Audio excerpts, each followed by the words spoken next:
ભાવનગરમાં ઓડી સળગાવનાર 5 શખ્સો સામે ફરિયાદ દાખલ કરાઈ છે। વડવા વાસણઘાટ પાસે બબાલ બાદ ઓડી સળગાવી દીધી હતી। અયાન પઠાણને ઈજાઓ થતા આરોપીની ઓડી સળગાવી હતી। પરિવાર અને અન્ય લોકોએ ભેગા મળીને ઓડી સળગાવી દીધી હતી। ઝાકીર જલાલી તેના પુત્ર સહિત 3 લોકોએ હુમલો કર્યો હતો। 6 મહિના પહેલાની અંગત અદાવતમાં આંબા ચોક પાસે બબાલ થઈ હતી।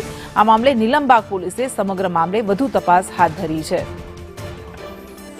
તો ઓડી સળગાવવાના કેસમાં ધરપકડ કરવામાં આવી છે। નીલમબાગ પોલીસે અત્યારે 5 શખ્સોની ધરપકડ કરી છે। ઝાકીર જલાલી તેના પુત્ર સહિત 3 લોકોએ હુમલો કર્યો હતો। વડવા વાસણઘાટ પાસે આવેલી કબ્રસ્તાનમાં ઓડીમાં રહેતા મહિલાએ નીલમબાગ પોલીસ મથકમાં 5 શખ્સો સામે ફરિયાદ દાખલ કરી હતી। શનિવારે રાત્રિના આંબા ચોક ખાતે કબ્રસ્તાન ખાતે આવેલ ઓડીમાં રહેતા ઝાકીર જલાલી અને તેના પુત્ર સહિત 3 શખ્સોએ અયાન પઠાણ પર હુમલો કર્યો હતો।